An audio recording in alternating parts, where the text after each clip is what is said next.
প্রবাসী অধ্যুষিত আমাদের এই সিলেট, এই কুলাউড়াই, মৌলভীবাজার, প্রবাসের বিশেষ করে মিডল ইস্টের কান্ট্রিতে বিপুল সংখ্যক মানুষ থাকেন। জীবন জীবিকার জন্য যান, পরিবারের মুখে একটু খাবার জুটানোর জন্য যান, দেশকে একটু রেমিটেন্স তুলে ধরার জন্য যান। কিন্তু যখন আল্লাহর ইচ্ছায় কেউ সেখানে ইন্তেকাল করে, তখন তার লাশটা অনাদরে, অবহেলায়, অযত্নে পড়ে থাকে। আমরা ঘোষণা দিয়েছি ইনশাআল্লাহ তাআলা আযীম, আমরা দোয়া করি আমাদের সক্ষম সুস্থ জনশক্তি আবার সক্ষম সুস্থ অবস্থায় দেশে ফিরে আসুক। কিন্তু যদি কেউ আল্লাহর ইচ্ছায় ইন্তেকাল করে, তাহলে কোনো ঠেলাঠেলির ধাক্কাধাক্কি আর হবে না।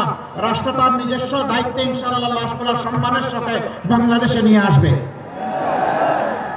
শুধু তাই না, আমরা সেটাও বিবেচনা করব, কোন শ্রমিক কাজ করতে গিয়ে যদি যে পুঁজিটা খরচ করে গিয়েছে সেইটাও তুলে না আনতে পারে, তার আগেই যদি তার ইন্তেকাল হয়ে যায়, তাহলে তার পরিবারের লুক আফটারের দায়িত্ব সরকারকে নিতে হবে।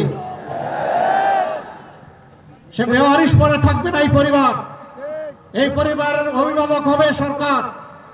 আগে ছিল ওই ব্যক্তিটি, তাকে আল্লাহ নিয়ে গেছেন, এখন সরকারকে তার দায়িত্ব পালন করতে হবে।